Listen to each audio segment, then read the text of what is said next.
Abogados, ¿cómo se siente defender a un cliente culpable? Los abogados defensores desempeñan un papel crucial para garantizar que se haga justicia. Digamos que se comete un crimen atroz y se arresta a una persona inocente y se la considera el principal sospechoso.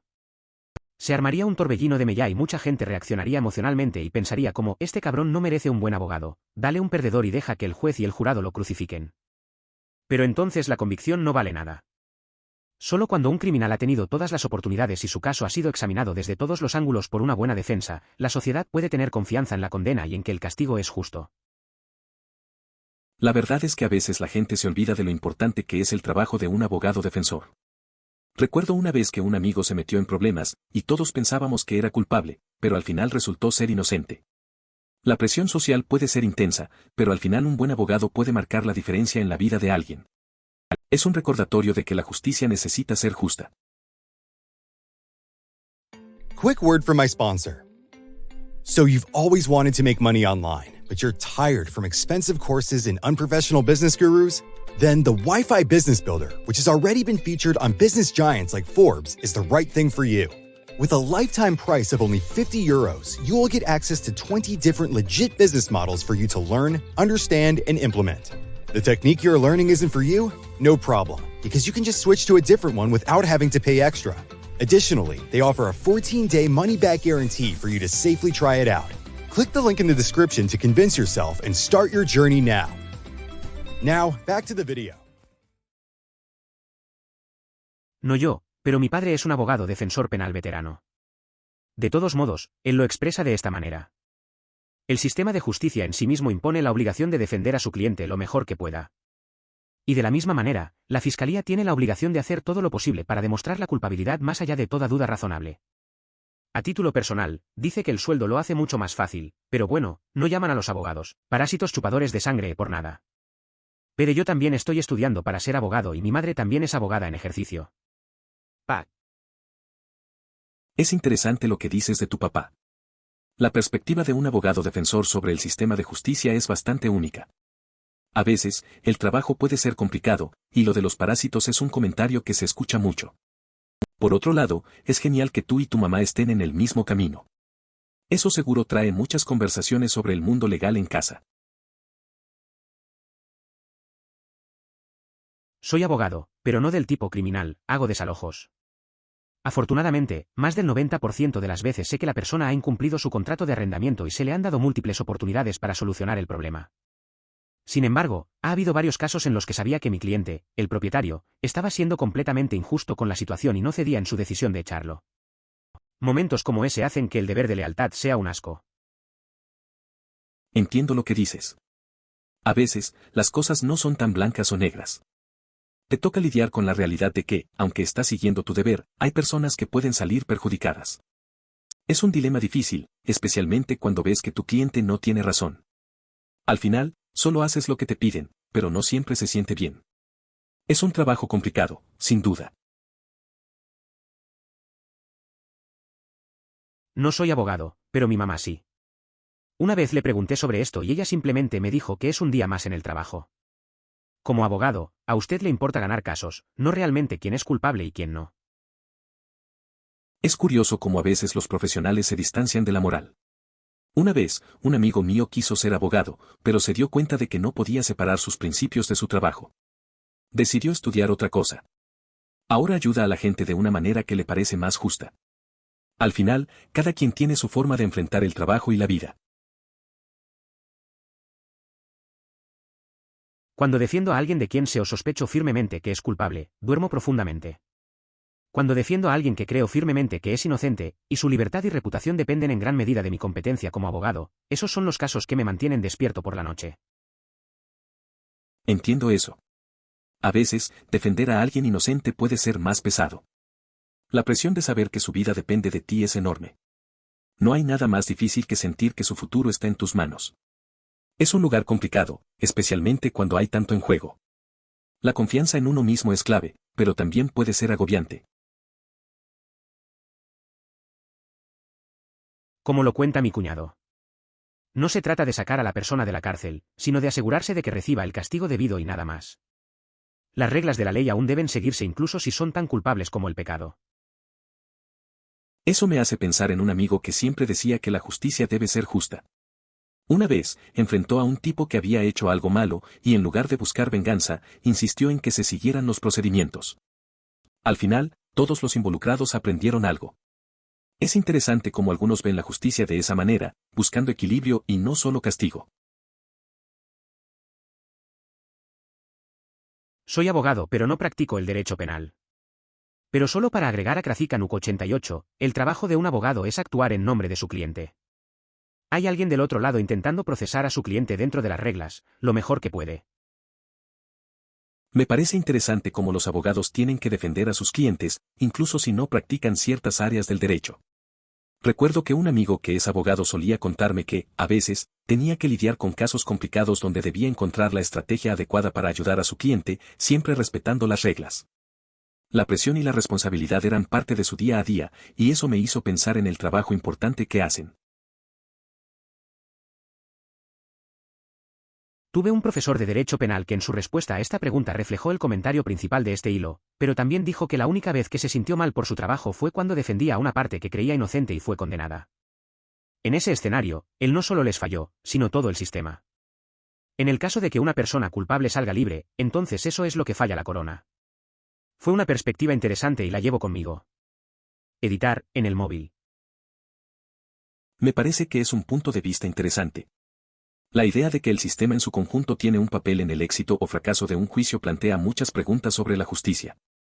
A veces, incluso quienes intentan ayudar pueden sentirse atrapados en problemas más grandes. Es un recordatorio de que no siempre se trata de un individuo, sino de un sistema que a veces no funciona como debería. El trabajo de un abogado defensor penal es solo eso, brindarles la mejor defensa posible según la ley. Siempre he oído que si el fiscal hace lo mejor que puede y la defensa hace lo mejor que puede, se hará justicia. Es interesante ver cómo el papel de un abogado defensor es tan crucial. Recuerdo que un amigo estaba defendiendo a alguien en un caso complicado. Hacía su trabajo, presentando pruebas y argumentos. Al final, fue un alivio para él cuando el resultado fue justo. A veces, parece que la justicia realmente puede prevalecer, aunque a menudo todo se siente como un juego entre dos lados. Nunca son culpables. Nuestra ciudad tiene un detective extraño que es tonto como un ladrillo, apenas sabe cómo hacer su trabajo y siempre encuentra al tipo equivocado, dejándome a mí encontrar al verdadero culpable durante la sesión de la corte. Ah, y Mia también me dijo que creyera en mis clientes. Suena como una situación complicada. Tener a un detective inepto debe ser frustrante. Siempre tener que demostrar la inocencia de tus clientes y encontrar al verdadero culpable puede ser un reto. Y lo que dijo Mia sobre creer en tus clientes es interesante. A veces, la fe en ellos puede ser lo único que te impulsa a seguir adelante en una situación así. No estoy practicando, pero me han hecho mucho esta pregunta. Considero que un abogado defensor defiende la ley, más que al cliente. Están ahí para garantizar que la ley se aplique correcta y justamente. Sin abogados definidos, la ley estaría tan distorsionada que muchas personas inocentes serían condenadas. No creo que pueda hacer el trabajo, pero tengo mucho respeto por aquellos que hacen ese trabajo difícil. Es interesante cómo la gente percibe a los abogados defensores. Algunos piensan que solo defienden a los culpables, pero en realidad, su papel es crucial para la justicia. Conozco a alguien que trabaja en esto y siempre respeta el proceso, independientemente del caso. No es un trabajo fácil, y es admirable cómo enfrentan esas situaciones. La mayoría no podría manejar la presión de defender a alguien en esas circunstancias. La carga de la prueba no recae en el abogado defensor, sino en el fiscal. Entonces, técnicamente, el abogado defensor puede simplemente generar dudas en lugar de intentar decir directamente que el acusado no es culpable. Eso me recuerda a una vez que discutí con un amigo sobre lo que hace un buen abogado. Le dije que a veces solo se necesita sembrar dudas. Él dijo que eso no siempre era justo. Terminamos hablando de casos reales y cómo el sistema puede ser complicado. Al final, nos quedamos con más preguntas que respuestas. Así es la vida. Les diré algo que dijo una vez un abogado muy inteligente, un colega mío. Nunca defiendo a un cliente culpable. La presunción de inocencia lo hace inocente durante todo el proceso y una vez condenado. Aprovecho para ser su abogado, emoticono cara sonriente. Me hace pensar en un amigo abogado que siempre decía que la línea entre lo correcto y lo incorrecto puede ser difusa. A veces defendía a personas que, a pesar de sus acciones, merecían ser escuchadas. Su enfoque siempre era curioso, defendía la idea de que todos merecen una segunda oportunidad, incluso si el mundo los ve de otra manera. A veces, solo necesitas conocer la historia completa. Hablé con un abogado que tenía una cita interesante en su pared: luchar para proteger a aquellos que no han logrado alcanzar la perfección de aquellos que creen que sí la han alcanzado. Realmente me hizo ver a los abogados defensores penales desde una perspectiva diferente. Sigue peleando la buena batalla. La cita en la pared del abogado es interesante. Me hace pensar en cómo a veces tenemos ideas erróneas sobre quienes defienden a otros. Conocí a un amigo que estudió Derecho Penal y siempre decía que su trabajo era más sobre humanidad que solo leyes. Es fácil juzgar, pero hay más detrás de cada caso. A veces, todos fallamos en algo, y eso nos conecta de alguna manera. Quiero estudiar Derecho, me tomaré un semestre de la universidad y me quedaré en Toronto. ¿Hay algo que pueda hacer que sea útil para alcanzar este objetivo? Solo tengo 18 años y no conozco mucha gente ni cosas, así que no estoy seguro de qué hacer durante estos 8 meses. Gracias, hombre. A mi amigo le pasó algo similar.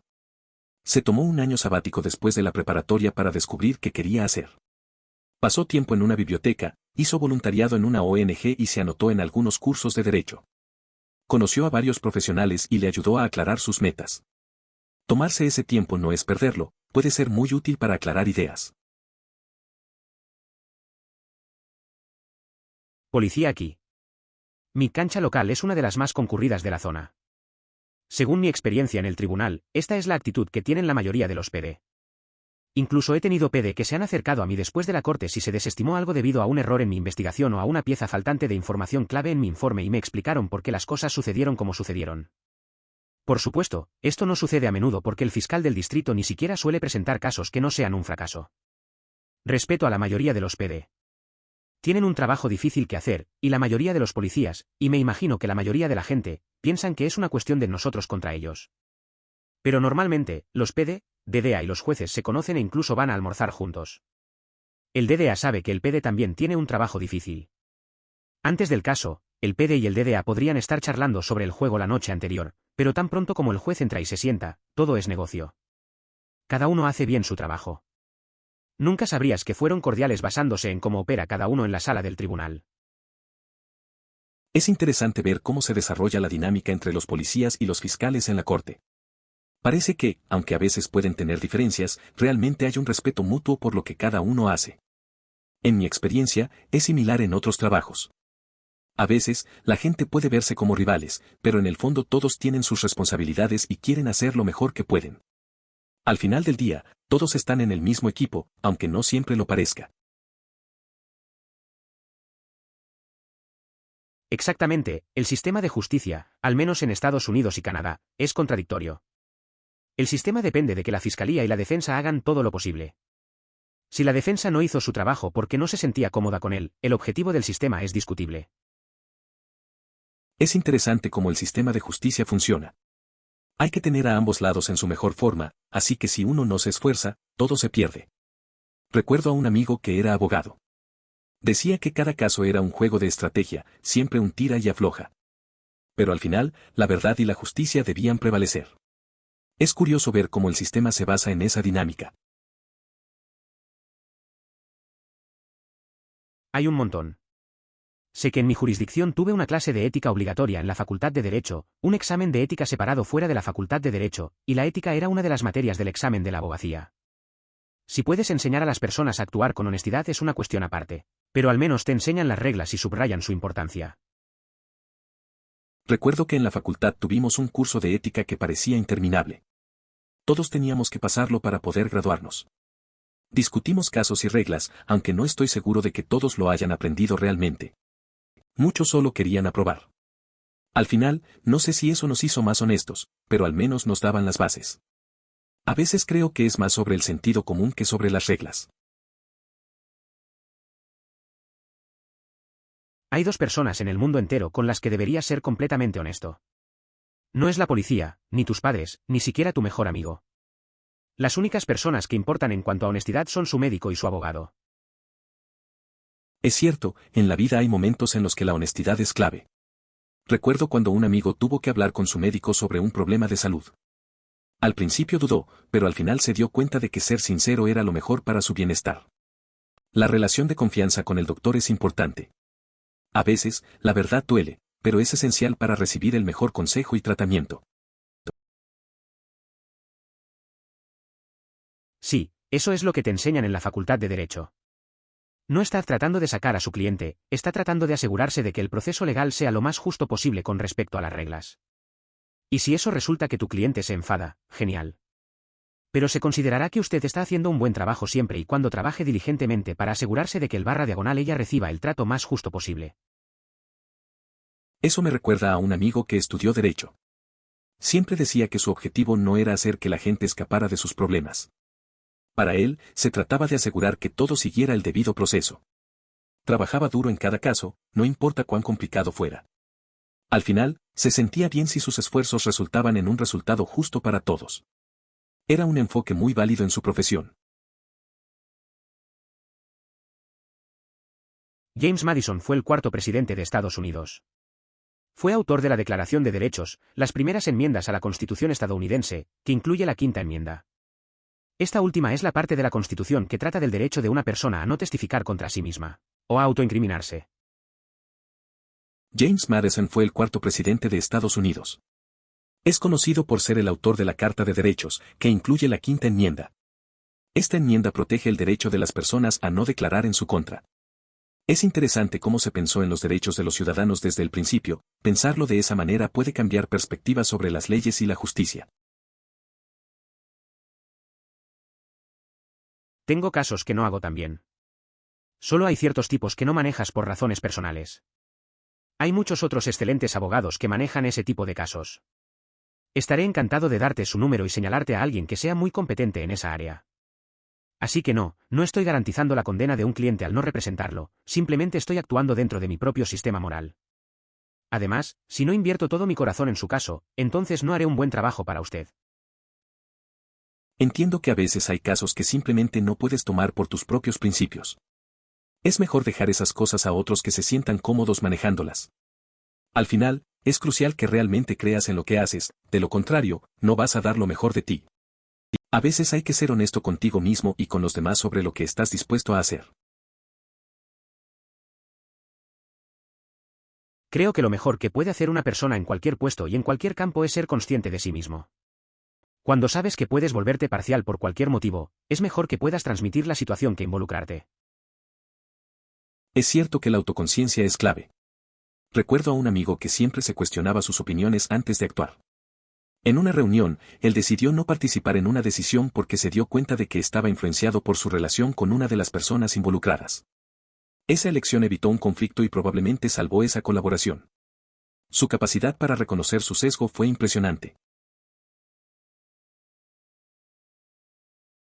A mí me parece que su elección de no representar a estos clientes es la mejor. Reconoce que sus sentimientos personales comprometerían su defensa de estos individuos, si él personalmente sospecha que son culpables, o si se lo dicen confidencialmente.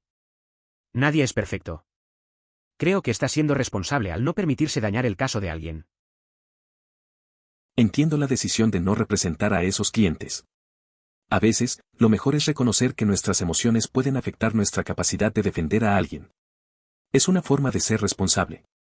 Al final, no hace falta estar de acuerdo con todo lo que hacemos. Simplemente, hay que tratar de actuar de manera justa y ética. Tenga en cuenta que la mayoría de los abogados citan a Mike Cassenbini como la representación más precisa de Hollywood de un litigio judicial. Soy abogado, puedo confirmarlo. Mi primo Vinny es, con diferencia, la representación más precisa de un juicio real que he visto en la televisión o en una película. La verdad es que muchos colegas dicen lo mismo. Recuerdo una vez, en la facultad, un profesor nos mostró escenas de esa película para explicar algunos conceptos. Fue curioso ver cómo algo tan sencillo podía reflejar procedimientos reales. Al final, todos se rieron, pero aprendimos bastante. Siempre está bien ver que una comedia puede tener cierta base en la realidad. Es un buen ejemplo de cómo el cine puede ser útil. En mi experiencia, básicamente nunca. Al menos no donde practico, y no en ningún momento de los últimos años. Parece que esto era más una posibilidad hace unas décadas, y en lugares más rurales, antes de que los fiscales y la policía fueran tan escudriñados y monitoreados como lo son ahora. Las cosas son mucho más transparentes de lo que solían ser y, en mi opinión, los fiscales, los abogados defensores y la policía, en general, están haciendo mejor justicia en estos días. Por supuesto, historias como estas son el tipo de cosas que terminan en libros y películas, haciendo que la gente crea que es una práctica común. Es interesante cómo la percepción de la justicia ha cambiado a lo largo de los años. Mi amigo solía contarme que en su pueblo había casos raros donde esto sucedía. Pero hoy en día, parece que todo está más controlado y los procesos son más claros. A veces, parece que las películas exageran la realidad y la gente se lo cree. Es un tema que vale la pena reflexionar un poco. Soy enfermera y he cuidado a asesinos convictos, ladrones e incluso a un abusador de menores. Todos recibieron la misma atención que yo quisiera que recibiera mi familiar. No me gustó, pero todos merecen la decencia humana común. No. No todas las personas merecen ser tratadas con respeto. Sin embargo, es comprensible que la sociedad espere que algunas industrias funcionen de esta manera, para que los trabajadores de esos sectores no asuman el papel de jueces y jurados por su cuenta. Este es un buen punto. No había considerado el aspecto del proceso de selección del jurado cuando pregunté. Gracias por responder. Otra pregunta, si no le importa, ¿existe algún tipo de lenguaje repetitivo que se utiliza en las instrucciones del juez o, en términos más generales, se trata simplemente de mantener la mente abierta hasta que se hayan presentado todas las pruebas y recordar que el acusado es inocente hasta que se demuestre lo contrario? La selección de jurados es un tema interesante. Recuerdo que un amigo tuvo que hacerlo una vez y le resultó extraño escuchar las instrucciones del juez. Al final, básicamente le dijeron que mantuviera la mente abierta y que el acusado era inocente hasta que se probara lo contrario. Es un proceso curioso y necesario, pero a veces parece un poco repetitivo. Cuando estaba en la escuela, en Irlanda, un abogado, no recuerdo si era procurador o abogado, vino a hablar con nosotros antes de un módulo de derecho. Dijo que si un cliente le confiesa, tiene que abandonar el caso inmediatamente. No es del todo cierto, pero se le aproxima. Si desean declarar y persisten en hacerlo, entonces es necesario dejarlos ir. No es el tipo al que le preguntaste, pero mi abuelo es abogado y después de ganar una demanda particularmente desagradable contra cierto grupo uniformado que vestía de azul, lo detuvieron unas cuantas docenas de veces al mes. Eso suena complicado. Me imagino que tener un abuelo abogado trae sus propias historias. Él debe haber tenido que lidiar con muchas cosas después de ese juicio. Es curioso cómo a veces las decisiones profesionales tienen repercusiones personales. La gente realmente puede ser intensa sobre esos temas. Es una de esas situaciones donde la justicia y la vida real se cruzan de maneras inesperadas. No soy yo a quien preguntaste, pero según mi experiencia, los mejores abogados no lo toman como algo personal. Sin embargo, hay cosas buenas y malas en todos los extremos de la escala, por lo que a veces las cosas se calientan dentro y fuera de la sala del tribunal. Parece ponerse más acalorado cuando un abogado acusa al otro de actuar de manera poco ética. Justificadas o no, son palabras de pelea. Existen personas con cualidades diversas en todos los ámbitos. Esto me hace recordar un viejo dicho. ¿Cómo se le llama a alguien que terminó en el último lugar de su promoción en la Facultad de Derecho y que tuvo dificultades para aprobar el examen de acceso? Se le llama abogado. Sí, en una jurisdicción pequeña vemos a las mismas personas una y otra vez. Los vemos crecer en una vida de crimen. Vemos cómo un estilo de vida criminal se convierte en una tradición familiar. Siempre hay personas que empezaron bien y luego quedaron absorbidas por las drogas o el alcohol, y otras que son buenas personas pero cometieron uno o dos errores graves. Pero la mayor parte del negocio proviene de viajeros frecuentes. Es curioso cómo en lugares pequeños la vida de algunos se vuelve un ciclo repetitivo. Crecen rodeados de lo mismo y terminan atrapados en esa rutina. Algunos empiezan con buenas intenciones, pero las tentaciones los desvían. Los que terminan atrapados son los que siempre vuelven a caer. Es como si se convirtiera en una tradición familiar. Es triste ver que muchos no logran salir de ese ciclo. Perdón, pero ¿qué es la ley Posner-Brook? Una búsqueda en Google solo mostró este comentario, en este hilo jajaja. Ha descubierto un término que no existe en ningún otro lugar de Internet. Buen trabajo, señor editar. Puntuación. Me acuerdo de cuando un amigo inventó un término que nadie conocía. Estábamos en una conversación y de repente lanzó algo como ley de Posner-Brook. Todos nos quedamos confundidos. Hicimos una búsqueda en Google y no había nada.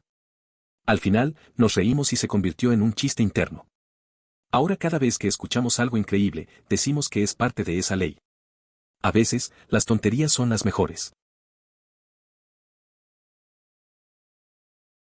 Sí, área de Chicago aquí. Su prometida conocía a un 3L cuando empezó que era muy fuerte y decidido y no duró un año como defensor público debido a esto. Él todavía lo cree y eventualmente regresará, pero está haciendo contratos, testamentos y bienes raíces para concentrarse nuevamente. A veces, la vida no va como uno espera. Un amigo mío tenía un plan claro para su carrera, pero algo cambió y dejó su camino original. Empezó a hacer otras cosas, como contratos y bienes raíces. Aunque a veces se siente perdido, sigue creyendo que volverá a lo que realmente ama. Es interesante ver cómo la gente se adapta y busca su enfoque otra vez. Hay buenos y malos en todos los extremos de la escala. Me recuerda a un viejo dicho que había escuchado. ¿Cómo se llama a un tipo que se graduó como el último de su clase en la Facultad de Derecho y apenas pasó el examen después de una docena de intentos? Un abogado. Esa frase es cierta. Hay veces que no importa cuán bien o mal te va, al final del día, todos estamos en el mismo barco. Conozco a un amigo que luchó mucho para pasar su examen de abogacía. Pasó varias veces, pero al final lo logró. Ahora, es un buen abogado y dice que esas experiencias lo hicieron más fuerte y comprensivo. Al final, todos tienen su propio camino. Lo intentaré. Supongamos que el tipo del detergente para ropa se asustó cuando lo esposaron, luchó y trató de correr. Ahora es un delincuente. Él cumple condena. Sale sin trabajo y arruinado. No aprendió habilidades para afrontar la vida en prisión. Ahora está fuera, tiene menos opciones y se encontrará en una situación más desesperada. Es probable que reincida debido a ese primer gran error. Es una historia dura. La vida de alguien puede cambiar drásticamente por un error impulsivo. Salir de la cárcel sin habilidades y sin trabajo debe ser complicado. Las oportunidades escasas lo empujan de nuevo a caminos oscuros. A veces, el sistema no ayuda. Es fácil ver por qué tomar malas decisiones se convierte en un ciclo difícil de romper. Hay que tener cuidado y buscar ayuda cuando es necesario.